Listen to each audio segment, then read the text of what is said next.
Desde o final de novembro, o mercado do boi gordo tem registrado uma pressão de baixa nos valores da arroba no mercado físico. Mas como deve se comportar o mercado agora em dezembro e também em 2025? Sobre essas perspectivas, conversamos ao vivo com o analista de mercado da Radar Investimentos, o Douglas Coelho. Muito boa tarde, Douglas. Obrigado pela entrevista.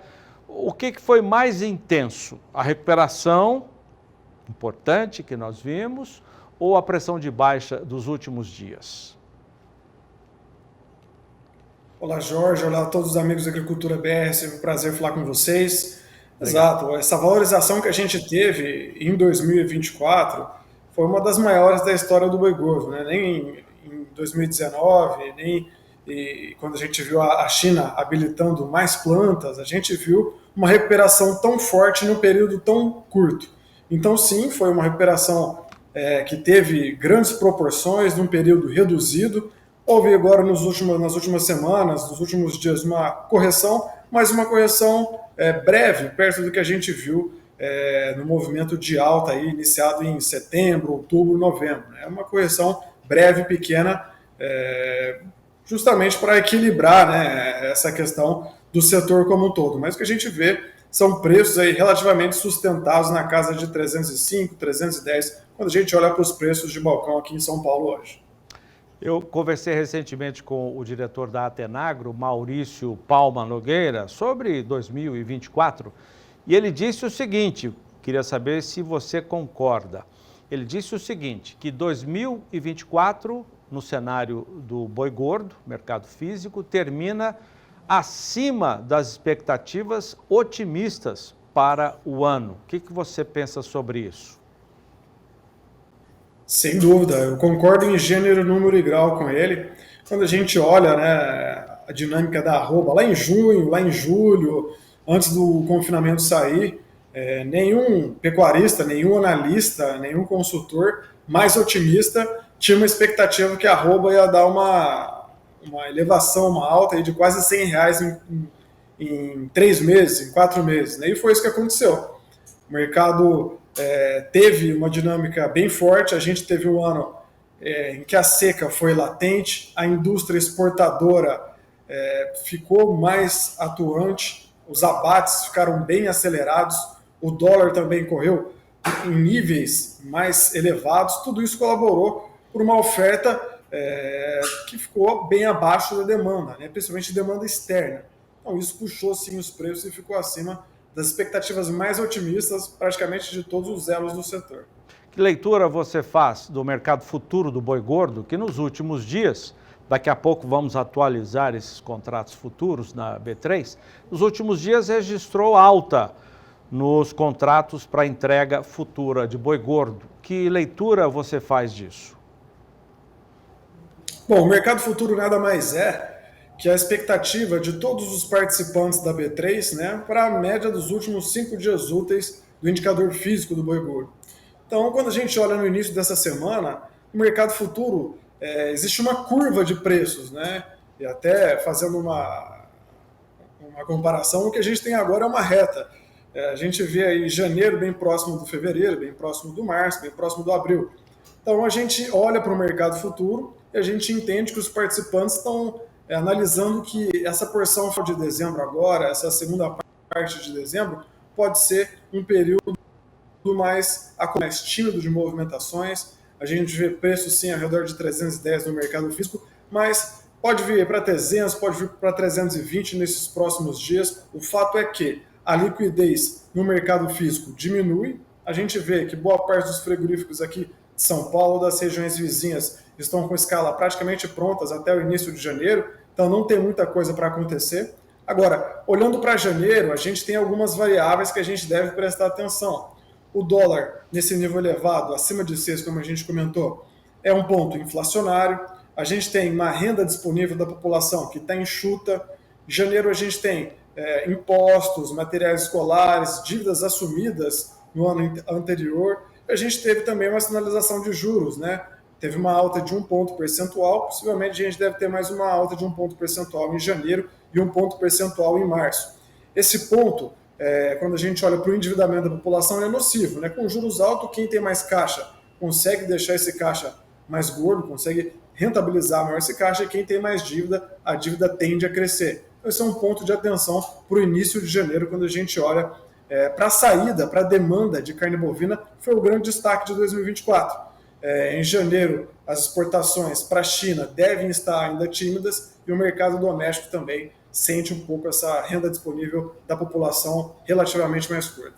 Consumo interno de carne bovina agora fica aquecido em função das festas. Janeiro, você disse, os impostos, os gastos acabam intimidando o consumo de carne bovina. Mais para frente, o que vocês projetam para o consumo interno de carne bovina do brasileiro? Perfeito. A demanda doméstica não deve ter tanta alteração. Ela vem de níveis, né, que tem pouca oscilação, enquanto a demanda externa que tem uma oscilação maior, né? Possivelmente a gente deve ter um bom consumo para 2025, assim como a gente teve para 2024 também. O ponto que a gente deve prestar bastante atenção é o nível dos abates. Em 2023 a gente teve um bom nível de abates de fêmeas, de matriz, em 2024 também.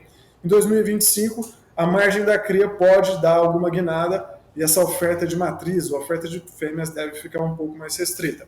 Pelo lado das exportações, a gente tem Trump nos Estados Unidos. Quando a gente viu o último mandato dele, a gente tinha um cenário de guerra comercial, as commodities, principalmente agrícolas, foram beneficiadas, isso pode também refletir para a carne bovina, ficar em níveis sustentados. Mas, olhando como um todo, a gente acredita em um ano bom de consumo, tanto doméstico quanto externo, e principalmente o externo, né? O doméstico a gente tem alguns pontos, algumas lições de casa para fazer, principalmente o fiscal, que pode atrapalhar ou ajudar essa questão do consumo, né? Tem muita coisa ligada a essa lição de casa que a gente precisa fazer dentro de casa aqui. Nós temos visto praticamente com unanimidade entre os analistas de mercado que 2026 será mesmo de uma boa virada de ciclo. Eu não sei se você concorda com isso, qual é a sua avaliação? E se for uma avaliação positiva de que nós teremos sim uma boa virada, quem é que vai na frente? A cria ou o boi gordo? Perfeito. Ótima pergunta.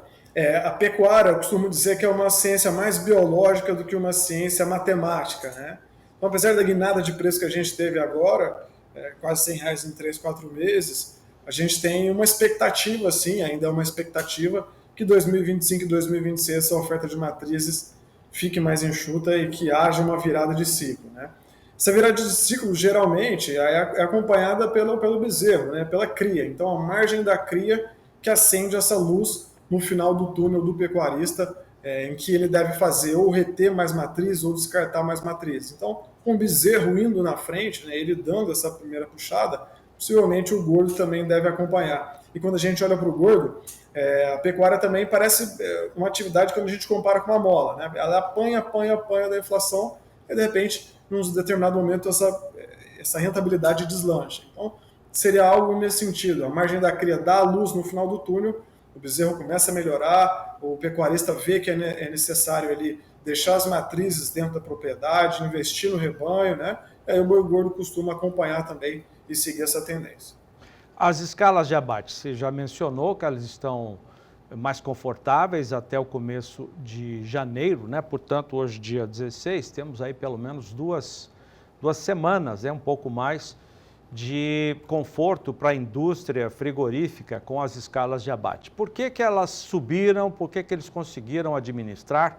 Foi uma isca que a indústria jogou, aumentando os preços agora recentemente, o pecuarista entregou sua mercadoria e agora ela volta atrás? Qual é a avaliação que você faz disso?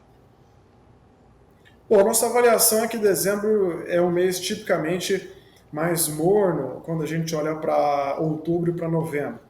Então, algumas indústrias entraram em férias coletivas, né, a partir de meados de dezembro, então isso por si só reduz um pouco aí essa competição por matéria-prima entre os frigoríficos.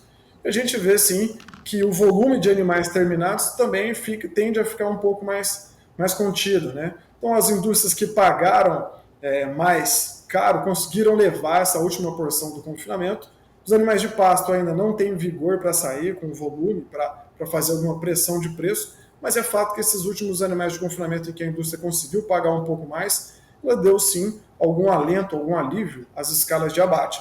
E com essas escalas de abate praticamente prontas até o início de janeiro, as indústrias têm feito negócios esporádicos, né? Eu arrisco dizer que a dinâmica da indústria em janeiro deve ser alguma coisa de comprar boi da mão para a boca, né? Algo vendo esse consumo direto no mercado doméstico, uma exportação que não tem muita coisa para acontecer, mas é fato sim que a gente teve um ano em que a arroba subiu bastante, boa parte dos pecuaristas conseguiu aproveitar esses preços, muitos também que estavam fora entraram fazendo algumas ferramentas de proteção de preço, né? Principalmente o seguro de preço mínimo, ou seja, conseguiram proteger para baixo e vender mais caro. É natural que o ritmo fique um pouco mais lento agora, que a indústria tire um pouco o pé do acelerador, justamente porque a exportação em dezembro e janeiro é mais tímida e praticamente os abates aí para matéria-prima, para a carne que vai chegar nas gôndolas, né, no Natal já está meio que contratado. Então, não há muita correria nesse momento agora. A indústria também dá um passo para trás, o pecuarista fica mais calmo, mais morno nos negócios. Douglas, vamos voltar a falar do ciclo pecuário, que praticamente é unanimidade dos analistas de que nós teremos, de fato, essa mudança, teremos preços melhores. Um ciclo vai durar o quê? 5 anos, 4, 6 anos, dependendo dos cenários, das variáveis. Qual é a projeção que vocês fazem hoje para os próximos anos? Bom, tudo que a gente falar na pecuária a partir de 6 meses, 1 ano, né, tem muita água para correr debaixo dessa ponte. A própria B3 aí negocia contratos até maio, outubro ainda também incipiente, né? E é engraçado que a gente vê, sim, no ciclo pecuário, quando a gente olha para os outros ciclos pecuários, né, ao redor de 4 anos e meio, 6 anos, mas isso não é fixo, né? O confinamento tem crescido também, tem acelerado essa engorda desse animal. A própria China, buscando um animal mais jovem, tem mudado no nosso setor também e entregar esses animais mais jovens para um país que é um grande importador, um grande consumidor de nossa carne, é importante também para o nosso setor, mas é fato sim que deve ser uma crescente, né? Acho que a China, e com esse dólar relativamente alto, deve ter uma grande participação em 2025, ou seja, a nossa exportação deve continuar como uma via importante de escoamento da produção. Aqui no mercado doméstico, se a gente não tiver grandes choques, né, pelo lado fiscal, se a lição de casa for feita, o consumo doméstico deve permanecer praticamente nos mesmos níveis. E assim, como a gente comentou antes também, a arroba apanha bastante da inflação, né? O pecuarista em 2022, 2023 sofreu bastante. Talvez em 2024 a gente tenha tido só uma pitada dessa correção. É possível que mais correções devem vir aí paulatinamente, ou seja, de maneira gradativa, em 2025 e 2026 também, com essa virada de ciclo. É mais do que necessário para a gente ter essa oscilação, né, entre as culturas, o pecuarista também ter margem, né? A indústria teve uma boa margem nos últimos anos, né? É natural também ter essa oscilação, é saudável para que o setor siga firme para os próximos anos aí.